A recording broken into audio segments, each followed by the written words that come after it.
Can.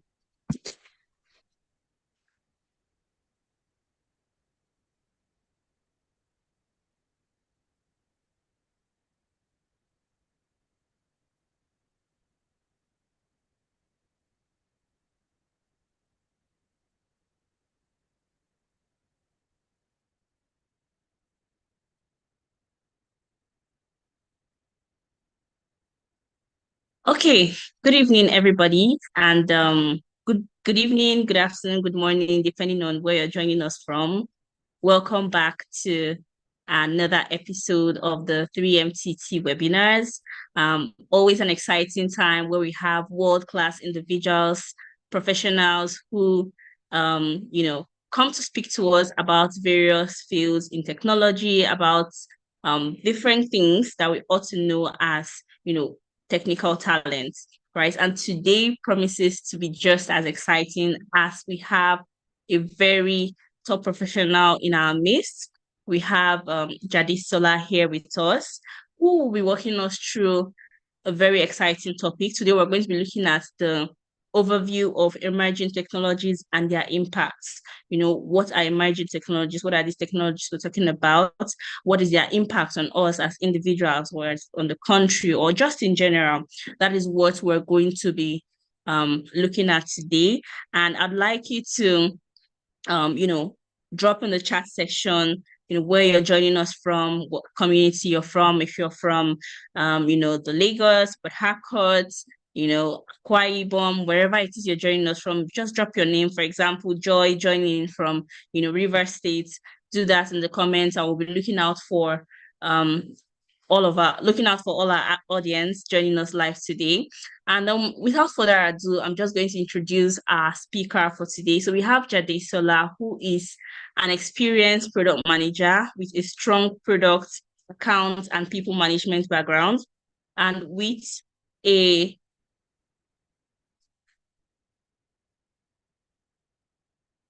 sorry, yes, and she has a technical know-how, great critical thinking skills. She takes charge of, the entire development process from ideation to launch across different platforms. Jadisola holds a bachelor's degree in information communication engineering and a master's in management from the University of Lincoln. And if I continue speaking about her, I don't think we'd leave this place today. So I'm just going to leave the floor open to her. I'm going to pass her the mic now to go on and tell us more about herself and get us right into the conversation for today. Jadisola, it's a pleasure to have you here, and over to you. Hi everyone. Can you hear me? Yes, please, we can. Nice. I mean, you've pretty much introduced me already. I don't know if there's a specific thing you want me to speak about, or just my journey would suffice.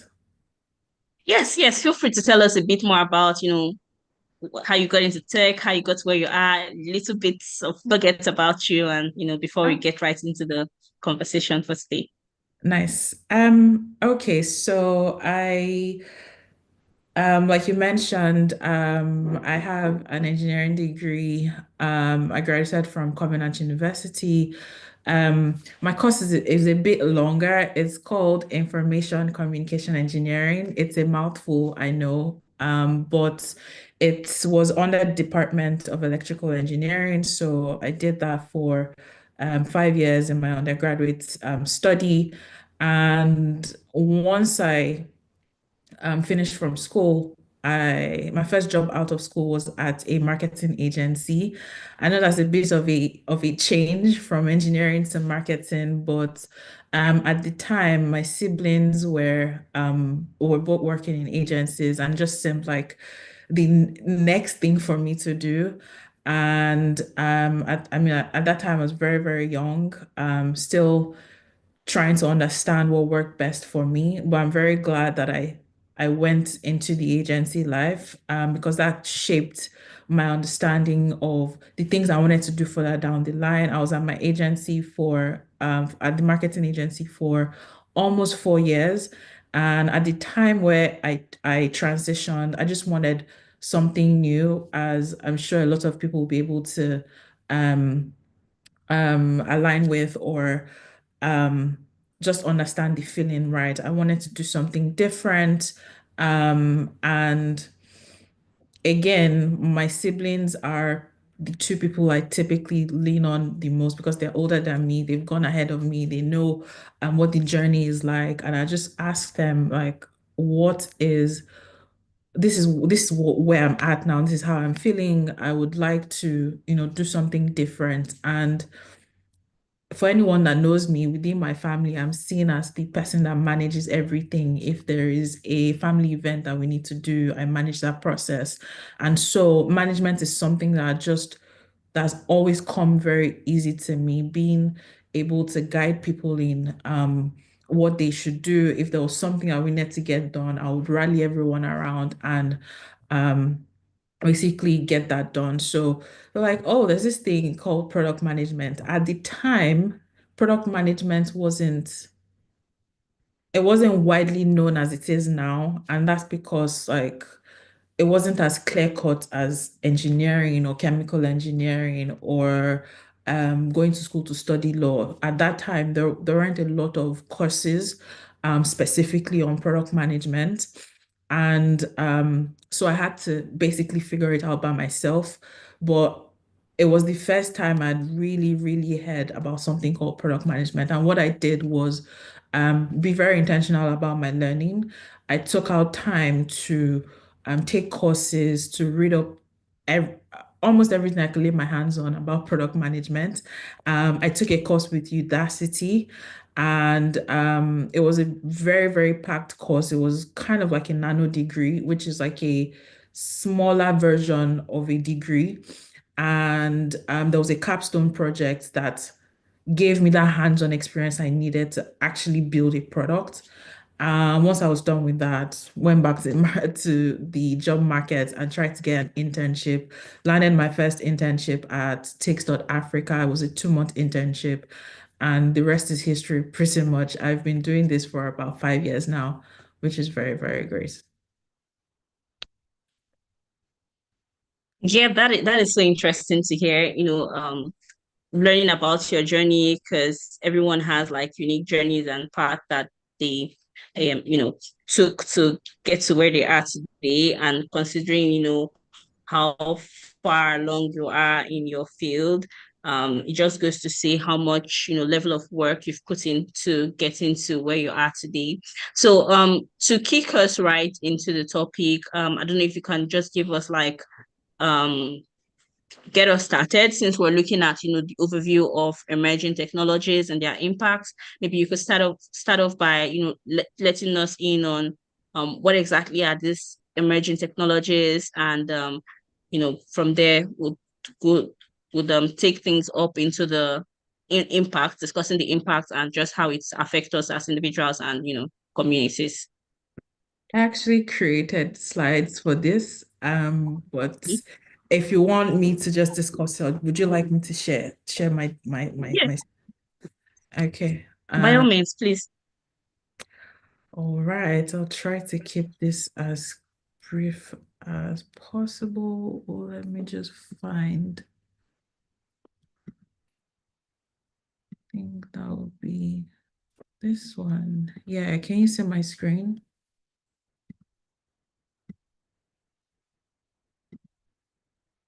Can you confirm that you can see my screen, please? Yes, your screen is visible. All right. Just checking if you can see my speaker notes or just the slide itself. I don't want Yeah, to. just your slides. Yeah. Okay, I wanted to be sure. All right. This is a very fun topic, although when people hear about emerging technologies, they think something that's very out of touch, but to be honest, not really, right? So as Joy said, we'll be covering emerging technologies and their impact. And I was hoping this was going to be a bit more interactive, but let's just dive into it regardless, right? So, um, when I define things, I try to keep them as simple as possible. And like I said, when you hear emerging technologies, you think of it as something that's a bit out of grasp or something that's far out, right? But really, what emerging technologies are just new types of tools or inventions that are starting to make a big impact.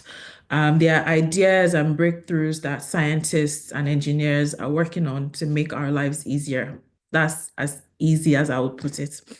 Um, on my right hand side, you would see the Tesla events, I think happened this year. And if someone were to tell you that this was from a sci-fi movie, you would believe them. But these are things that are happening in real life. And these technologies will change our lives. They will change how we take care of ourselves. They will change how we think about our health. And one thing I've highlighted there as well is these technologies will create new jobs and is a huge part of what I wanted to talk about from an impact standpoint. Next, let's take a closer look at what these technologies are. And please ignore my drawing or my terrible drawing. I just wanted to illustrate it, right? And when you speak about these technologies, the six key things that come up are these things I've put up here. So let's start off with blockchain, right? Blockchain and cryptocurrency. Tech itself had existed for quite a while, but we only just really started to hear about it in the last 5 years. Um, this has greatly impacted how we think about money, how we transact, and how we think about security and finance. The next thing you go over to, 5G and Internet of Things. These are relatively interconnected. Biotech and quantum computing as well. They've transformed how we approach agriculture and healthcare. The last is artificial intelligence, and I mean, it's no surprise that I've circled that out to discuss it in this conversation. And that's because everywhere you turn, someone's talking about AI. There's a new AI tool that's popping up I don't have these stats on hand, but I'm sure that there's a new AI tool that's popping up every second, right? Companies are creating dedicated departments to AI, and even the tools we use every day, the companies are integrating AI as part of the product. Now, the impact AI has had on our lives cannot be overemphasized. So, in automation, in personalization, and even in decision making, um, that can be overemphasized. Now, let's dig a little deeper. And I've titled this as Domination or Liberation. And when people think about artificial intelligence, they typically think about domination, and rightfully so. I'm not here to scare anyone, but take for example, in my current role and my company, there is a business analyst who would spend some time, a lot of hours doing a particular task, and we've just built a feature that does the same thing in 50% less time, right? An AI feature that does that in 50% less time. And so there's always that fear that AI will come and take over the world. AI will come and get too smart and dominate the entire human race. And I understand why people feel that way. So since the 2000s, right, there have been over hundreds of movies, and I did ask ChatGPT to give me a list of movies that had been created since the 2000s that the sole focus of that movie, the plot of the movie is that AI comes and dominates the world, right? The eighth one, Avengers Age of Ultron, is my favorite. And essentially, that's what happens. The villain in the movie was an AI that got too smart and started to reign terror on Earth. And so when you see events like the one with Tesla, where Elon Musk was with his robots, you really, really think that it's from a movie, but these are things that are really happening in real life. And so um, some of the top reasons for people, when you hear people, oh, they say they don't use AI, some of the top reasons are either because they don't trust AI, mainly for the points I've listed. Secondly, which is the biggest one, and I already alluded to, is that the fear that AI will take our jobs. The third is there's typically a general lack of understanding, and the last point being the complexity people perceive with AI. Now, again, I was going to have this be more interactive, but a quick question I would have asked you, I want us to think about is, have you ever watched a recommendation from Netflix or from YouTube and you're thinking, wow, this algorithm knows me very well? Or when was the last time you went somewhere new without using GPS? When we start to ask ourselves this question, especially for the one with GPS or with Google Maps, I'm sure the answer is you've it's been a while you've been somewhere new without actually using your Google Maps. And the truth is, we already rely so much on digital navigation in our everyday lives. We trust technology to an extent, right? That there's proof of that. Both of these scenarios, why I've asked it and why I wanted us to think about it is that in these two cases that I've highlighted, they already use technologies that are very similar to artificial intelligence. In a lot of these products, behind the scenes, there's a lot of artificial intelligence at play already. And sometimes when we think about impact, we think about it on a large scale. We think about, oh, this is something that's very far from me that has not impacted my life yet. It's not something that has come close to me yet. But that's not the truth. With these examples I've used, it's very clear that we already trust technology to an extent. We're already, even though it's behind these scenes, we don't think that we're using it. But the truth is that a lot of the products we use in our everyday life already have AI attached to it. Like I shared earlier, what people fear is that AI will replace our jobs. And that is true to an extent.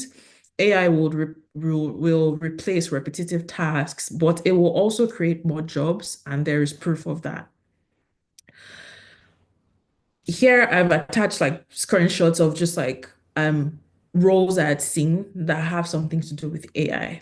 What people fail to realize is that as we make progress on the innovation front, more hands are going to be needed to build these tools. Companies pay a lot of money for expertise in these areas.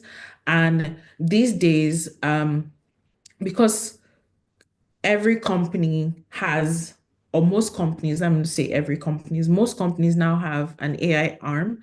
So when they're scouting for talent, they actually want people that know about artificial intelligence. They ask if you can read through one of the screenshots here. I think this one, it says strong understanding of artificial intelligence and machine learning technologies. So the companies want you to have that understanding because it's people that would still build these tools, hence creating more rules. So sometimes all you need to start is, and I'll still go into like practical steps of what you can do to start. But sometimes all you need is just an understanding of what these tools are, what the impact is. And so we need a mindset shift that AI is taking our jobs. We need to shift from that thought process more towards that AI would create more jobs. And we want to ensure that we're on the train so that we don't get left behind. So, very quickly, last thing I want to cover, like I mentioned, is how can you get started? First, make that mindset shift is very, very important. Instead of thinking from a scarcity mindset of, oh, AI is going to take my job, what can you do to level up to ensure that you don't get left behind? Secondly, when people come in contact with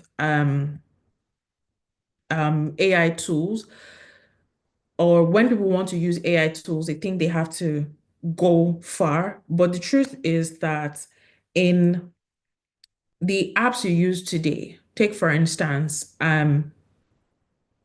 Snapchat as an example. Snapchat, a lot of people use Snapchat day in, day out. Snapchat has an AI co-pilot that you can chat with, help you compose streaks to your friends and stuff like that. You can start from using the AI tools or the AI tools that are already in products you use today. The second thing would be to use AI. The third thing rather would be to use AI to boost your productivity. Now, for people that know things like Notion, Notion is a productivity tool and a note-taking app. It has a co-pilot that you can ask it questions, you can ask it to do some tasks for you, you can even ask it to do some automation for you, right? So it helps you be more productive and it cuts down on repetitive tasks and takes and gives you back more time that you can spend doing something else. Now, the fourth thing is write and talk about what you've learned. So I always tell people write, write, write. And there are two reasons. I wish I would take that advice for myself, but there are two reasons why I would say you should write. The first thing is you don't know who is looking at that, your blog post or your article, and is taking that as the sign for them to start on their own journey as well. The second thing is this is how you show evidence to your employers. So employers will typically say strong understanding of AI and machine learning. Okay, how can you actually show that? You don't necessarily need to be an engineer or a scientist to get started with these things. Sometimes the curiosity is enough. Sometimes talking about it and showing that you are actually curious about it is a good enough place to start. And the last one I would say is dip your foot into prompt engineering. And I know that sounds scary when you have engineering. It sounds like it's this complex thing. And yes, there is the complex side to it. It can get complex, but it doesn't always have to be complex. What I'm talking about is use tools like Gemini, use tools like ChatGPT, right? What people fail to understand is in the instructions you give to the LLM or the model or ChatGPT in this case, it's a form of prompt engineering because as you give instructions to the model and it gives you back responses, based on what response you get back, you tweak your instructions a bit and you keep getting better at that process. Foundationally, that is what prompt engineering is about. And so, just like that, you've gone from newbie to pro. And yeah, thank you very much. That will be all from me. Um, Yeah, thank you so much, Jadesala, for sharing that. I think that was very simple and short. I loved how concise you were. You took us through, emerging technologies with a focus on AI, and I think it was really interesting, and I really loved the how you emphasize that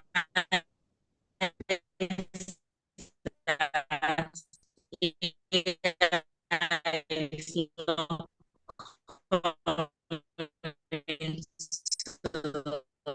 the audio is breaking up a bit.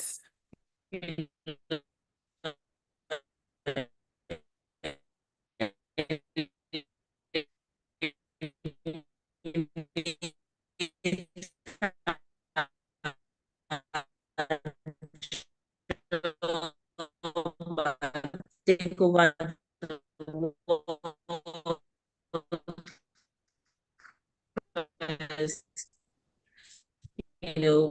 There are sometimes a lot of arguments around the internet is a bit unstable. Is it better now?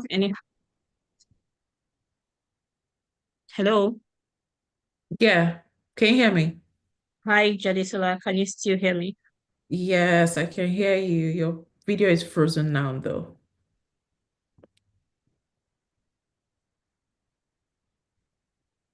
Okay. Yes, I can hear you now. Okay.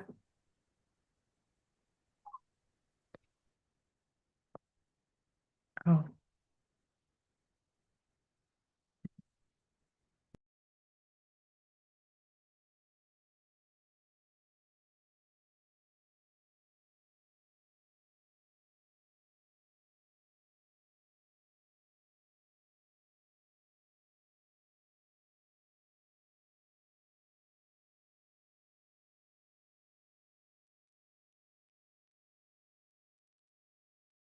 Okay. I hope it's a bit stable now. Yes, that's perfect. Okay, yeah. Apologize. Yes. So I was just highlighting how insightful everything you shared was. But just to talk about, and just to everyone listening today, to our 3MTT fellows and general audience, if you do have any question, feel free to drop that in the chat section. We're looking out for your questions for regarding this topic and what we're discussing today. So just to share a bit more on still like taking things a step further. When you talk about like emerging technologies, looking at it from, let's say, the business angle, for example, what would you say are maybe some of the challenges that, businesses, entrepreneurs, or, startups might face when they are trying to adopt these new technologies? Because, in an industry like the tech industry, things are fast paced. It's either sometimes it's almost like you either have to hop on the bandwagon or you get left behind. So what are some of the challenges that you'd say businesses would face when adopting these new technologies, and how can they, tackle the challenges that might potentially come? I'll say the biggest would always be talent, to be very honest. There is, just with everything I've shared now, there is a gap in how many people have dedicated themselves to learning about this. And it's not a slight on them, it's just a case of it's still very, very new. I think all of this, even though it's existed for a while, I would say it's in the last 5 or 3 years that it's really become widespread. So I would say talent is still the biggest thing you face as a business when you're trying to implement these things. Because, take for example, if company A wants to um, either adopt AI as a new technology in their operations, or if they wanted to build a feature, you still need people to do this for you, right? And just because that talent is so scarce, you struggle to find the best hands to build this for you. So I would say talent is the biggest thing the businesses face. And to tackle that, I mean, there's no one size fits all right now. What I would say for businesses is to identify exactly what you want to do. And when it comes to implementing these types of technologies, the best approach is to phase it out. Don't try to do everything all at once. If you have sometimes people have a 5 year goal. 5 years can seem very far out in the future. You can keep it to a year or 6 months, but be very clear on what it is that you want to achieve in that period. And um, typically people would say go out and look for that talent. But again, the talent is scarce, talent is very expensive. I would actually charge businesses to find a way to develop that talent in-house, support your employees with resources, encourage them to be as curious as possible, learn about what are the ideas and innovations that are currently popping up in that field, and yeah, empower them pretty much. That's what I would say.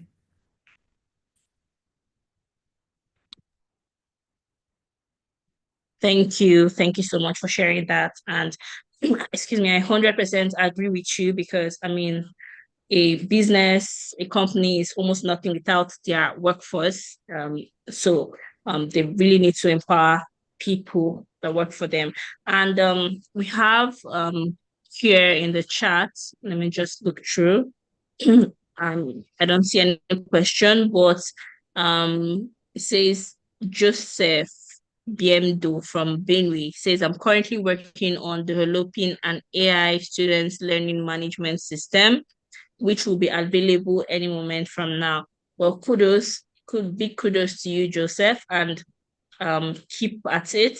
If you're a 3MTT fellow, ensure that do well to maybe put in a submission for the hackathon in your state. And to everyone who's left comments here, Raymond from Jos, Abdullahi from Gombe. We see you all. Adamu Yakubu from Yobe State. We see you all. Thank you for joining us today. And if you do have any question, do well to drop it down in the chat section before we round up for today. Now, remember, we're talking about overview of emerging technologies and their impact. So, one more question at you, Jadisola.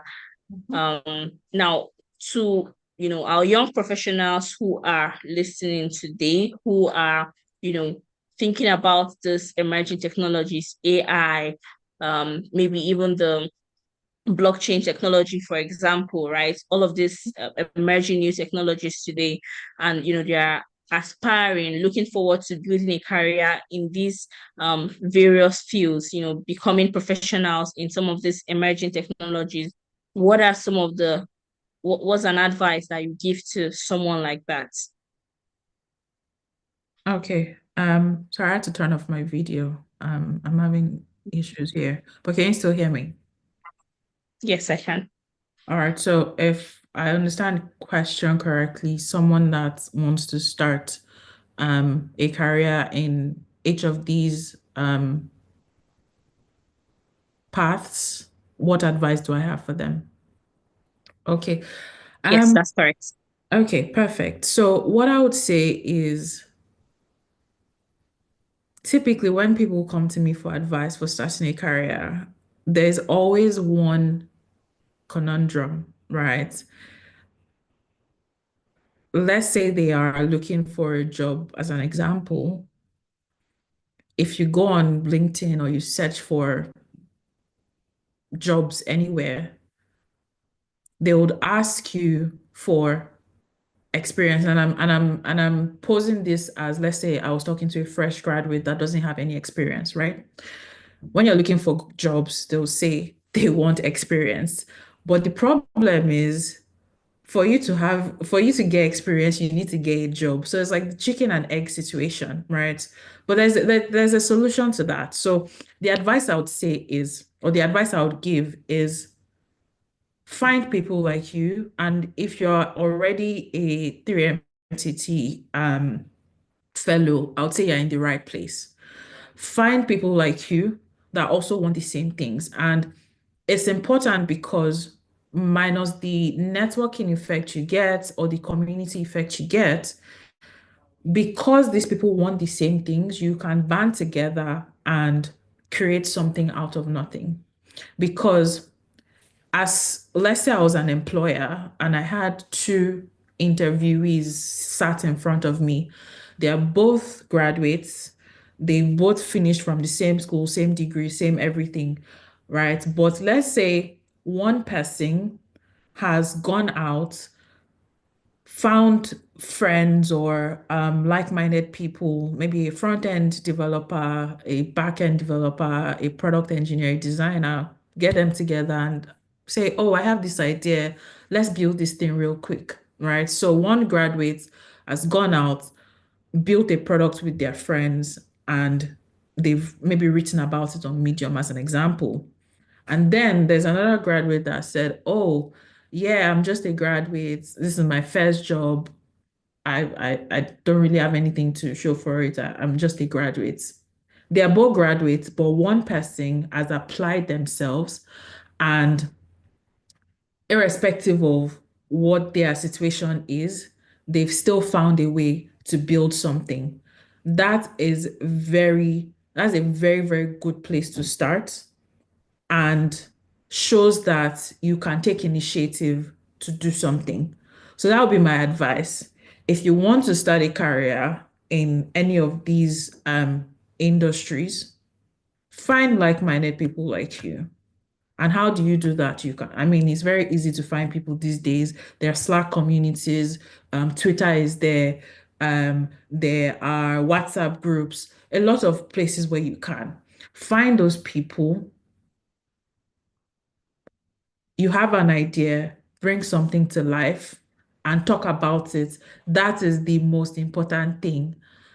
Whatever you do, always share it. Share it online, share with your friends, share with your mentors, because all these things that you're doing, building something from scratch, talking about it, this is how you're able to show evidence. This is how you're able to show proof of your work. And eventually, all the dots begin to connect. That would be my advice. Thank you.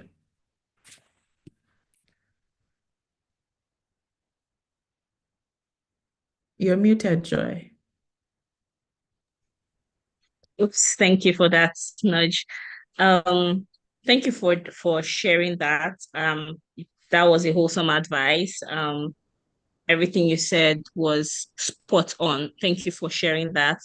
And I'm just going to go through the chat section once more to see if we do have any question before we wind down for today. Okay. Um, okay, so we have Anna Yochuku asking, he says, thank you. How can AI come into play in agriculture because there is shortage of food?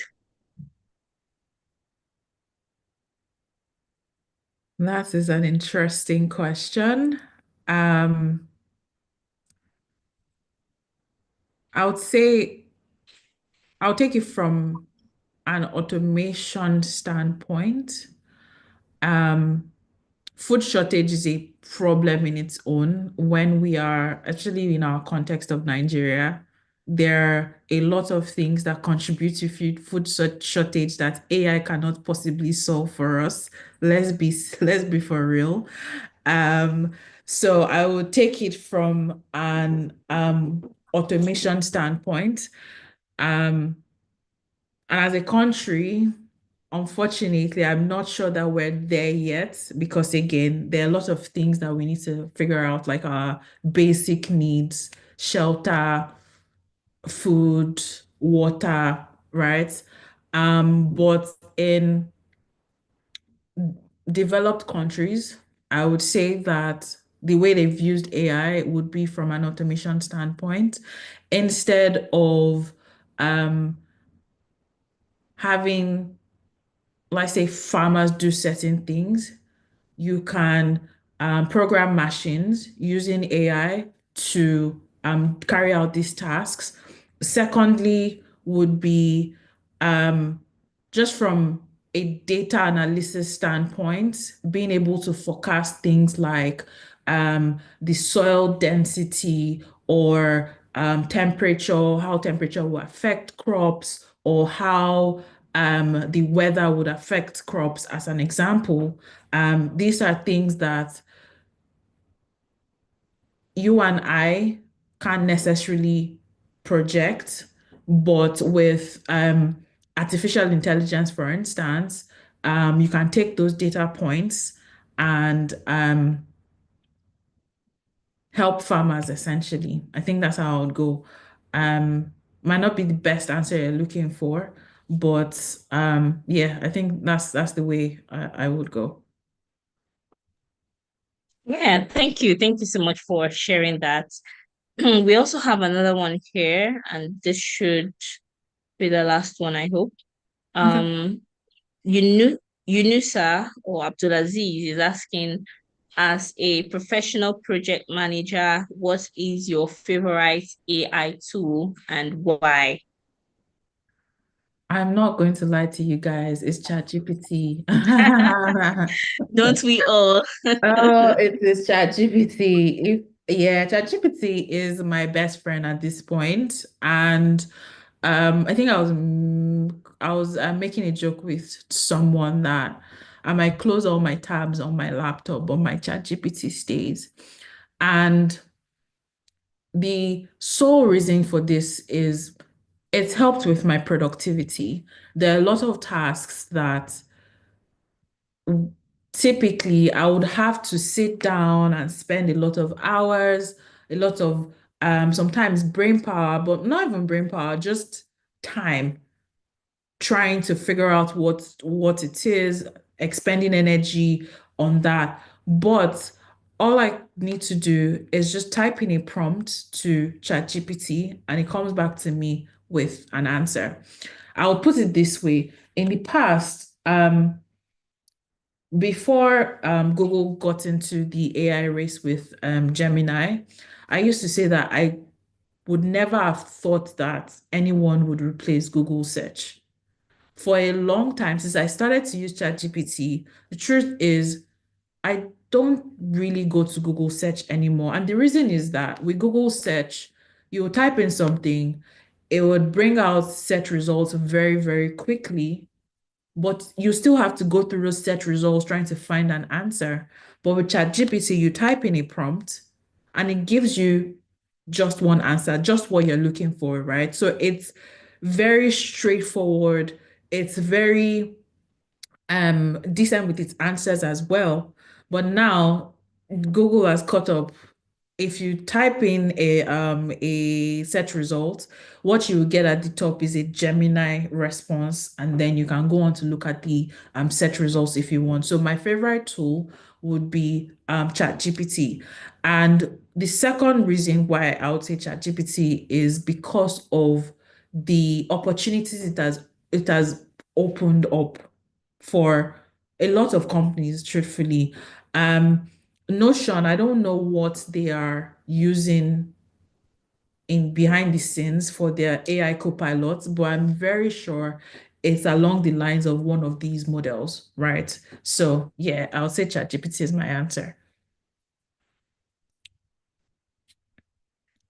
Yes, thank you. Thank you so much. I mean, ChatGPT is my answer too.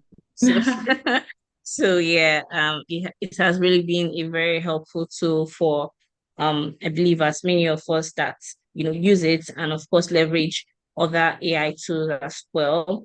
Yes, Anayochukwu is saying thank you so much for answering my question. It has been a very educative and impactful session, and I cannot agree with you more, Anayochukwu. And yes, thank you so much, Adesola. You have said a lot today. You have enlightened us more about these emerging technologies. We are it has been an honor to have you here and speak to us about this. So everyone listening, if you've gained value from this, if you've enjoyed the session so far, do well to leave a kind word and appreciative words for our speaker today. Tell her thank you. Tell us what something you learned from today's session. What's your take home, right? Are you going to be using AI tools more? Are you going to be open to these emerging technologies more? Let us know what you think of today's session as well. And once more, thank you so much to our speaker, our facilitator, Jadesola, for being here and for walking us through this webinar today. And at this point, we're going to be drawing the curtains here. We're ending today's session here and would see you on the next time, same channel, do well to join in, and it would be another exciting session as well. Thank you so much, everybody, and Thank, have a great day. thank you for having me, Joy. Thank you. Thanks, everyone. Bye. Thanks.